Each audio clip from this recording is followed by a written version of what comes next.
Paris Olympic শেষ, এবার 2028 Los Angeles অলিম্পিকের অপেক্ষা। এরই মধ্যে যার তোড়জোড় শুরু হয়ে গেছে। এদিকে অলিম্পিক জয়ীরা নিজ নিজ দেশে ফিরে পাচ্ছেন সংবর্ধনা, আর ফরাসি প্রেসিডেন্ট প্যারিস অলিম্পিক আয়োজনের সফলতায় উচ্ছ্বাস প্রকাশ করেছেন। প্যারিস থেকে অলিম্পিকের পতাকা এলো লস অ্যাঞ্জেলেসে। সেই পতাকা হাতে পেয়ে লস অ্যাঞ্জেলেস মেয়র আনন্দে উদ্বেল।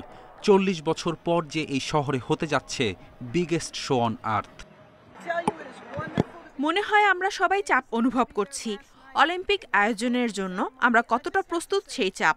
আমাদের সামনে যে সুযোগ এলো আমরা তার সদ্ব্যবহার করব। এদিকে প্যারিস অলিম্পিকের সফল আয়োজন নিয়ে সীমাহীন উচ্ছ্বাস ফরাসি প্রেসিডেন্টের মাঝে। এবার প্যারা অলিম্পিকের আয়োজন নিয়ে ব্যস্ত হচ্ছে ফ্রান্স। এই অর্জন পুরো দেশের। নিরাপত্তা কিংবা সাংগঠনিক দিক থেকে আমাদের সাফল্য অভূতপূর্ব। প্যারা অলিম্পিক দুয়ারে কড়া নাড়ছে।